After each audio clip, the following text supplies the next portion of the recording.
اسلام برای حفظ کرامت انسانی آمده با همه تفاوت‌هاش. در اسلام، در جامعه انسانی و اسلامی، تفاوت‌هایی که خدا قرار داده وجود دارد. یکی بدن پیچیده و اندام شیکی داره، یکی رنگ پوست زیبایی داره، یکی چشمای قشنگی داره، یکی مسئولیت داره، یکی فقیره، یکی سبزه تره، رنگ پوستش تیره تره، یکی مسئولیتی داره، یکی پزشکه، یکی مهندسه، یکی استاد دانشگاهه، یکی فرد عادیه، رفتگر شهرداریه، ناتور، نگهبان یک جایی، برزگر، کشاورز، دامداره، صحرانشینه. این تفاوت‌ها وجود داره، اما کرامت انسانی همه برخوردن. اون چیزی که باید بهش توجه بکنیم این که هر انسانی دارای کرامت انسانی است که باید به اون توجه بشه.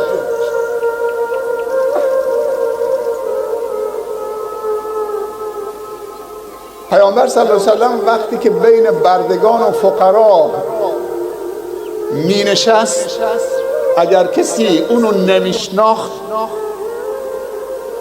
باید سوال میکرد: من منکم محمد صلی الله علیه و سلم، کدومی که از شما محمده؟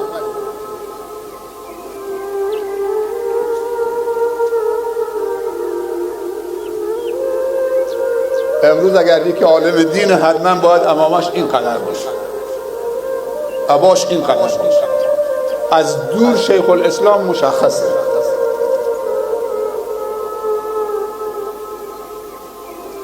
از دور که میاد لباس شهرته، لباس غیر از لباس عموم مردم.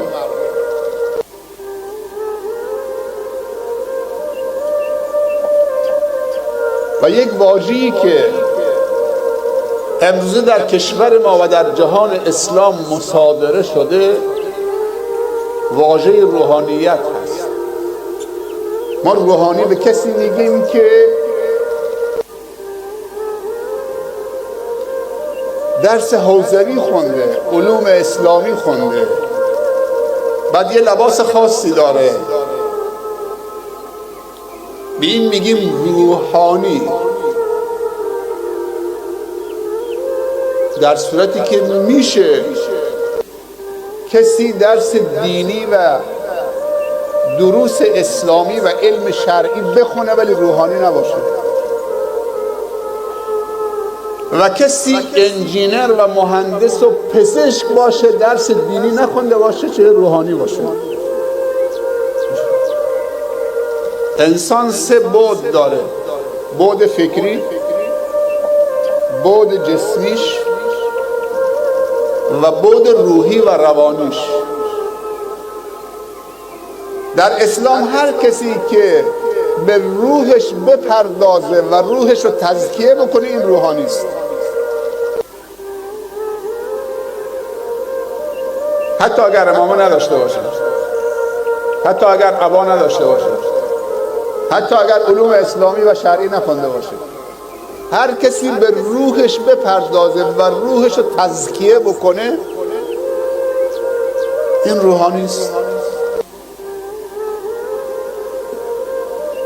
حالا پزشک باشه، مهندس باشه، کشاورز باشه، زن باشه، مرد باشه، صیاد باشه، رفتگر شهرداری باشه. ان اکرمکم عند الله اتقاکم.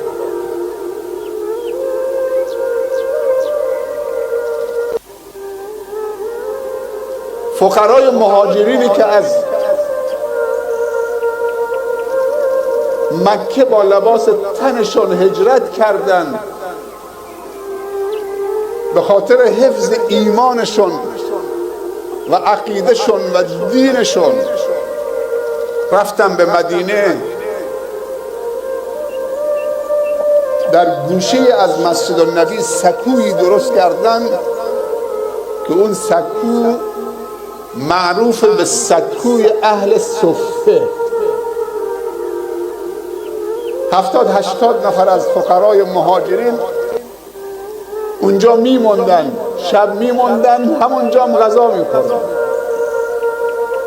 از بیت المال براشون خیلی وقتا رسول الله صلی الله علیه وسلم با اهل صفه غذا میخورد، شام میخورد.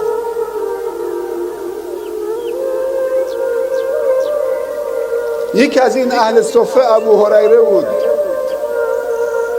که از فرط گرسنگی سنگ به شکمش میبست، ولی نزدیک به 5000 خورده حدیث روایت کرده. بیشترین حدیث رو از رسول الله صلی الله علیه وسلم روایت کرده. 2 همسایه، 2 دوست، 2 قوم و خویش روی بزی، روی دعوای بچگانه، بچه ها با هم دعوا میکنن، 5 دقیقه بعد با هم آشتی میکنن. بزرگترها 10 سال به خاطر 2 بچه با هم خفتن.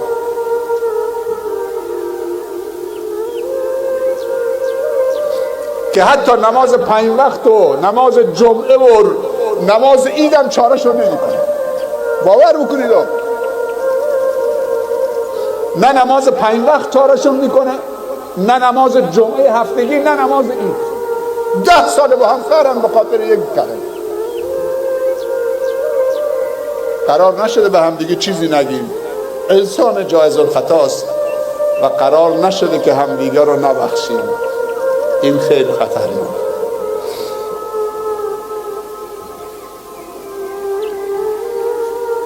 این چیزها رو تو عروسی بشنوید.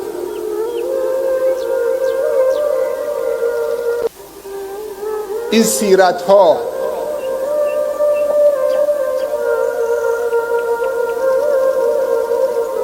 این زندگی نامه ها، این داستان های واقعی، اینها رو خوب بشنویم تا زندگی به کام ما و شما باشه، همیشه شاد باشه. کسی که هیچ کس رو تو زندگیش تحقیر نمیکنه همیشه شاده، هیچ موقع حسرت نمیخوره، چون گاهی حرف بدی نزده، گاهی شرمنده نشده که معذرت خواهی بکنه.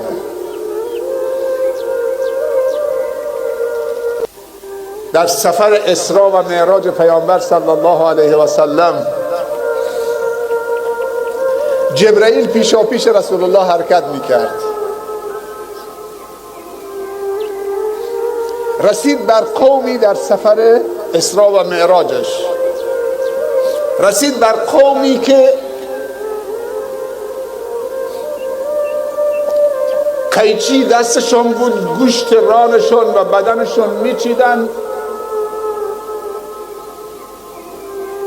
میخوردن. گفت اینا چه گروهی از امت من هستند؟ گفت ادامه بده بعد بهت میگم. رسید به قومی که دهانشون باز میشه به اندازه دانه نخود، لوبیا، باقلا، سنگریزه از دهانشون میفته بیرون، بعد وقتی رو زمین میفته بزرگ میشه به اندازه 1 گوساله، همون دانه سنگریزه به اندازه نخود لوبیاست. بعد دوباره میخواد، حالا همون سنگریزه‌ای که به اندازه گوساله‌ای شده، بزرگ شده، اول کوچک بود نه، حالا میخواد دوباره بر بگردون تو دهانش، نمیره تو دهانش، خیلی بزرگ شده. گفت اینا چه گروهی از امت من هستن؟ گفت بعد میگم. همینجور رفت تا عرش خدا، عجایب 7 آسمان دید و تا آخر. این 2 نکته شاهده. اونایی که قیچی دستشون بود، گوشت رانشون رو میچیدند و میخوردن، گفت اینا کسانی است که غیبت میکنن، مکلف میشن که گوشت برادرانشون و خواهرانشون که غیبتشون کردن بخورن.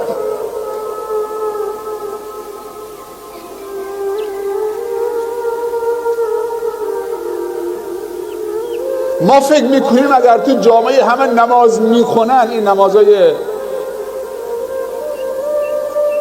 نمازهای خودمون ها، این جامعه دیگه اگه دیدی مسجدشون پره، 5 وقتشو، جمعهشو، دیگه اینجا دیگه قطعه از بهشت روی زمین. نه، برید تو جامعه نماز نگاه بکنید که این مسجد که پره، آیا آمار غیبت چند درصده؟ آمار تحقیر چند درصده؟ آمار بهتان و تهمت چند درصده؟ آمار نمامی چند درصده؟ آمار فتنه انگیزی چند درصده؟ اونا بررسی بکنید.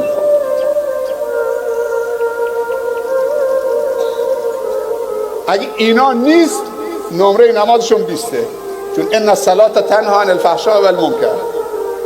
ولی اگه اینا هست باید نمازشون رو از نو، من نمیگم قضا بکنم، از گردنشون ساقط شده بدون ثواب، بدون کارآمدی و کارایی.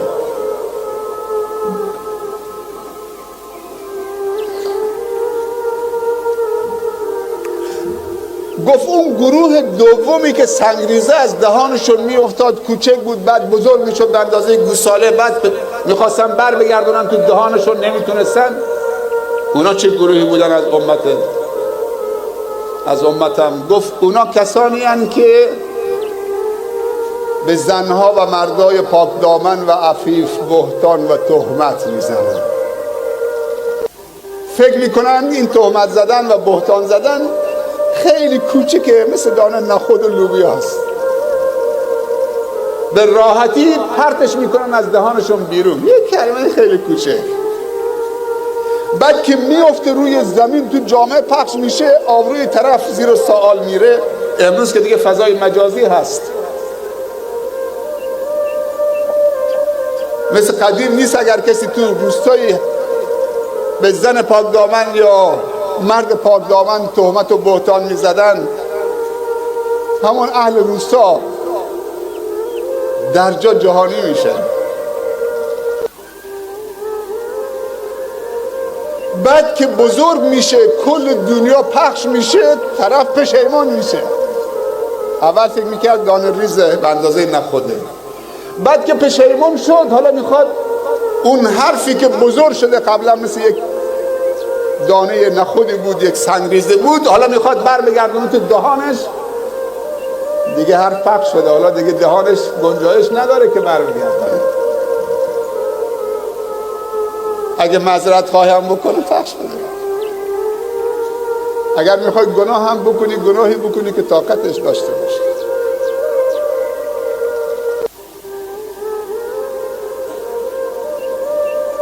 اگر میخواید گناهی بکنید، گناهی بکنید که با مردنتون اون گناه بمیره. بعضی موقع گناهایی میکنیم که طاقتش نداریم. بعضی موقع گناهایی میکنیم که خودمون مردیم، 100 ساله گناهمون زنده است بعد از ما، بر قبرمون نفرین میفرستن.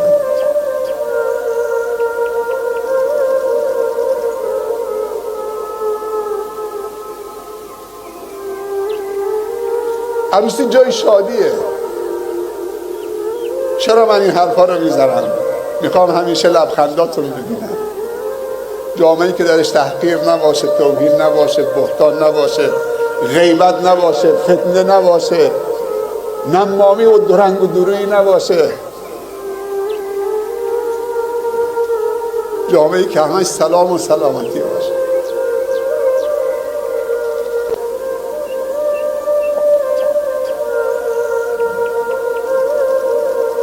پیامبر صلی الله علیه و سلم میفرمایند انکم لا تسعون الناس باموالکم، شما نمیتونید همه مردم با مالتون در بر بگیرید. منظورش یعنی سرمایه‌دار باشید، میلیاردر باشید که با پول به مردم همه رو جمع بکنید و همه رو در بر بگیرید. بالاخره پول هر چی که زیاد باشه کم میشه. ولی من شما رو راهنمایی میکنم به 2 سرمایه‌ای که کل خلق الله رو میتونه در بر بگیرید و این سرمایه هم فقیر داره و هم تاجر داره و هیچ موقع پایانی هم نداره. یکی لبخند یکی اخلاق. با لبخندتون همه رو در بر بگیرید. اگر روزی 1 میلیون فرصت داشته باشی لبخند بزنید، چیز از تو کم میشه؟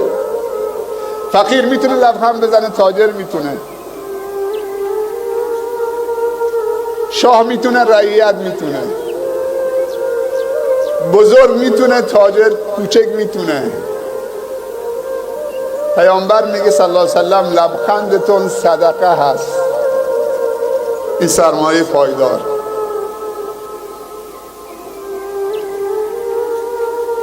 دومین سرمایه اخلاق، حسن الخلق. هیچ چیزی به اندازه اخلاق ترازوی انسان مسلمان رو سنگین نمی‌کنه و هیچ چیزی به اندازه اخلاق خوب با مردم برکت در زندگی انسان ایجاد نمی‌کنه. علما میگن تقویت اخلاق در جامعه سبب توسعه روابط اجتماعی میشه. اگه با مردم صادق باشیم، با مردم رو راست باشیم، مردم رو تحقیر نکنیم، دشنام ندیم، تهمت نزنیم، شفاف باشیم، مردم رو دور نزنیم، بهشون خیانت نکنیم، کلاهبرداری نکنیم، حقشون رو نخوریم، به مردم نزدیکتر نمیشیم، مألوف میشیم دیگه. تقویت اخلاق در جامعه سبب توسعه روابط اجتماعی میشه. نفرت ها کم میشه، اعتمادها زیاد میشه. یکی از مشکلات جامعه ما و کشور ما بی‌اعتمادی بین انسان هاست.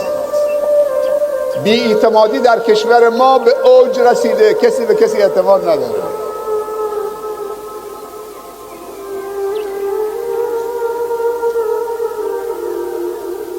خیلی بده که وقتی بی‌اعتمادی باشه از هم دیگه نفرت پیدا میکنیم، پشت میکنیم، فرار میکنیم، الفت نیست. تقویت اخلاق سبب توسعه روابط اجتماعی میشه. حالا وقتی روابط اجتماعی توسعه پیدا میکنه چه برکتی؟ توسعه روابط اجتماعی سبب توسعه اقتصادی میشه. من اگه 100 تا دوست دارم که قلباً و فکراً دوست منو دوست دارن، منم دوستشون دارم، هرچی تو جیبشون و تو زندگیشون هست مال منه. 1000 تا دوست داشته باشم، 1000 تا. کسی که فکرش و قلبش مال منه، جیبش هم مال منه. طبیعیه. بعضی انسان ها 1000 تا ماشین دارن، 1000 تا خانه دارن، 1000 تا مغازه دارن، 1000 تا کارخانه و شرکت دارن. چطوریه؟ 1000 تا دوست خوب دارن که قلباً و فکراً همدیگر رو دوست دارن.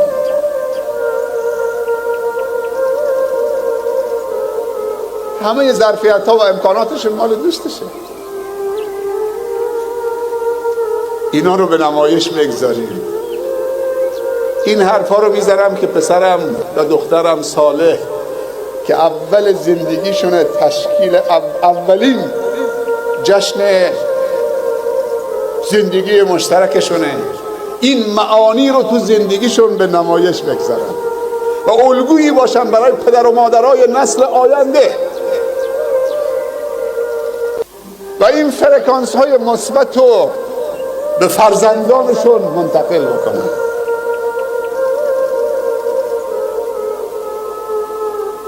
میخوام یه خروجی داشته باشیم از این عروسی امشب. میخوام خروجی داشته باشیم، یعنی میریم خانه این معانی تو ذهنمون باشه. میتونیم همدیگر رو ببخشیم. این بزرگترین انرژیه به جامعه.